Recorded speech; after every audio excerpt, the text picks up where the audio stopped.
Hi, I'm Allyson Brainson with the Cooperative Bank of Cape Cod, and I'm here with Julia from Complete Payroll Solutions, and this is the Business Scoop.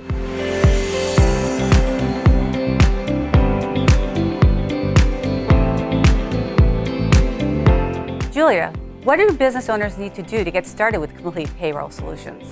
Thanks for asking that question, Allyson. This is something we talk about every day. It really depends on where you are in the setup process with your business. The first thing is you do need a federal ID number. Whether you are a sole proprietor or an LLC, a corporation, you do need a federal ID number. Many sole proprietors think that they can use their social security numbers, but when you're opening up a payroll account or you're using payroll services, you really shouldn't use your social. So a federal ID number is first needed. That's the first step. The second step is your state registrations with state unemployment and state withholding, which are required in Massachusetts. And if you have employees, you need to make sure that workers' comp is afforded to your employees. And that's something that we can help business owners with as well. Julia, can you tell us the difference between an exempt employee and a non-exempt employee? Sure, this is something that deserves a lot of attention, Allyson, so thank you for asking. What I see is many times a new store owner, for example, will open up a store and say, well, I just can't keep track of hours, so I'm going to pay everybody a salary of whatever it may be.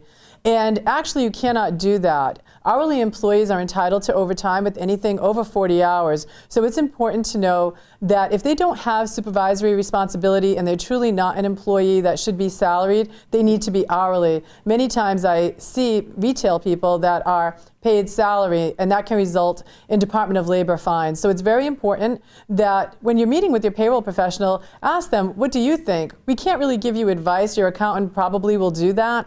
But it's most important that we can guide you and say, well, in this industry, we see that retail counter clerks are hourly employees. What should a business owner do when they hire their first employee? So this is very important, Allyson. The first thing is they really do want their employees to complete a W-4 form, an I-9, and hopefully a direct deposit form. So the W-4 form will allow the employee to indicate how they want their withholding to be done, single, married, etc. That's really important. And then the next most important form, if not the most important form, is the I-9. And one thing to keep in mind, if you hire an employee whose social security number begins with the 9, that's actually an I-10, and technically they're not legal to work in the United States. However, the IRS does turn a blind eye to this and allows anyone who wants to file and pay taxes or a tax return to actually complete a tax return. So this has been overlooked. But the bottom line is, if you are paying someone as an I-10, you need to know they're not legal to work in the U.S., and we will have the employer sign a form declaring that as well. And how would business owners handle paying workers with visas?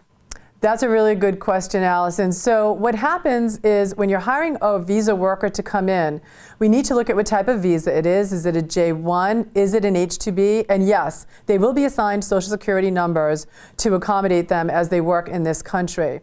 During that time, we also will need to know what kind of visa it is, because these visas hold different tax liabilities, and that's something that we actually are aware of when we set the employee up. If it's a J1, we know what taxes they're supposed to pay and not supposed to pay. Same with the H-2B, and that's something a payroll company can take the thought out of it for you.